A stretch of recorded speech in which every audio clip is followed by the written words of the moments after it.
Hello students, welcome back to the YouTube channel of Venus Public School, and in continuation of class 7th first chapter science.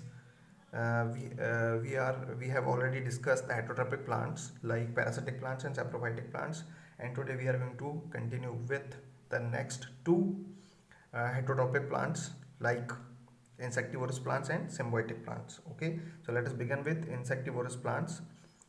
Okay, so we have discussed what are insectivorous plants. We had already discussed that insectivorous plants are the plants of plant kingdom, and that consumes insects basically. That's why they will be called as they are called as insectivorous plants. Okay, so they used to regain or gain its nutrients uh, from insects basically.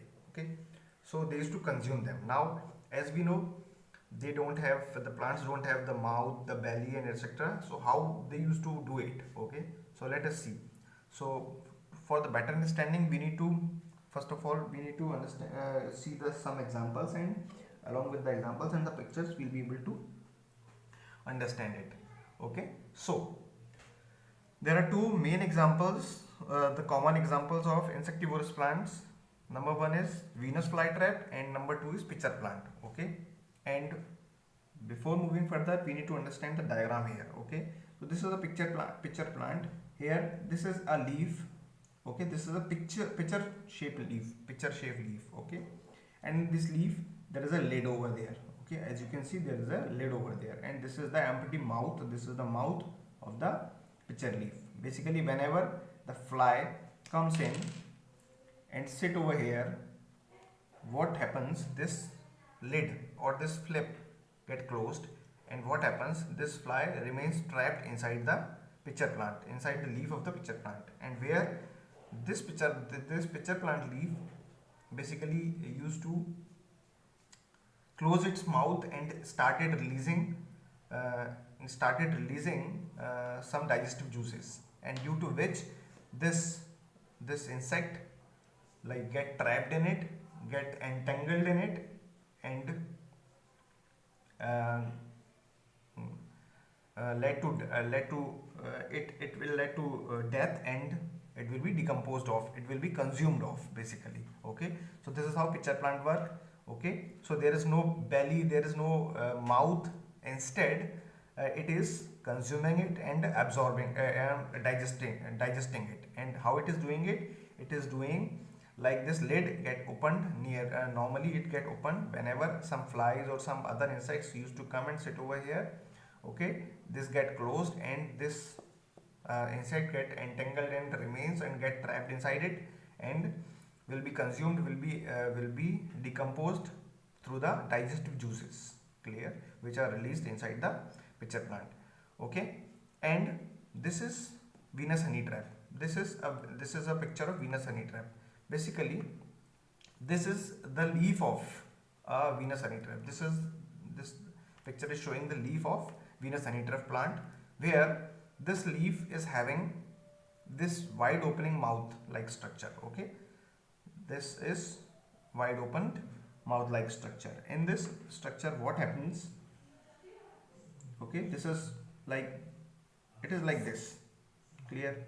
These are hairs over here, and okay, so whenever fly used to come over here and sit over here, okay, whenever fly come and sit over here, what will happen? This mouth get closed, and these flies get trapped inside the mm, and these hairs, they used to like form a gate. These hairs used to form a gate over here. Okay, so when these, it is like this. Okay, it is like this,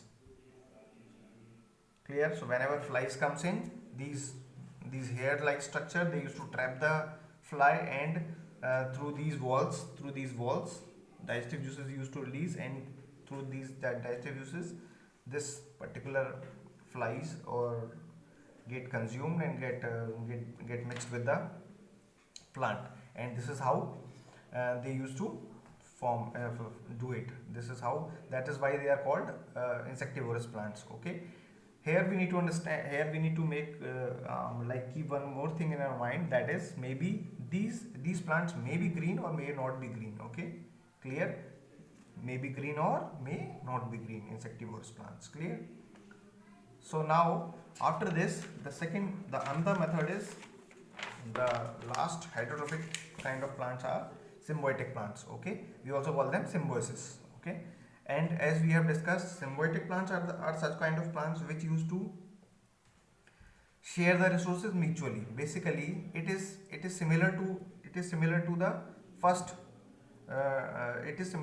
kind of heterotrophic plants, that are parasitic plants. Basically parasitic plants used to live on the other living organisms. They used to completely depending upon them basically for all the things, for water, for nutrition, for minerals, for everything.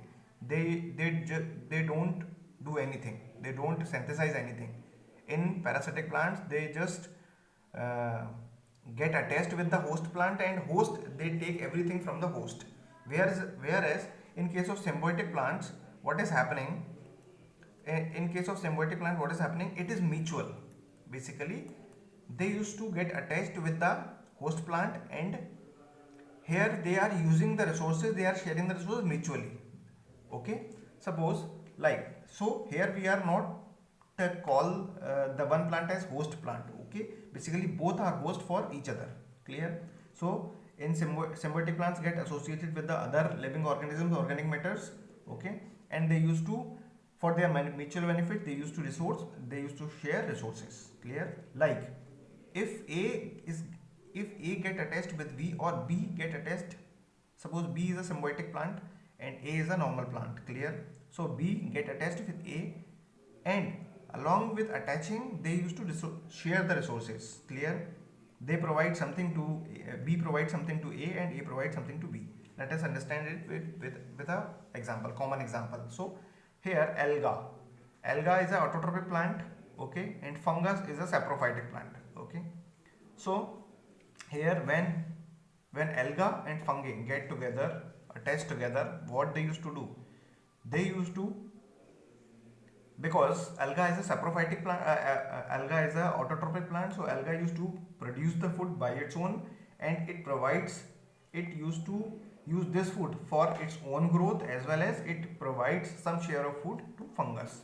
Whereas fungus is a saprophytic plant, but along with saprophyte they used to help the alga with water and minerals. Okay, so here alga and fungi are symbiotic plants. They used to use each other for their mutual benefits.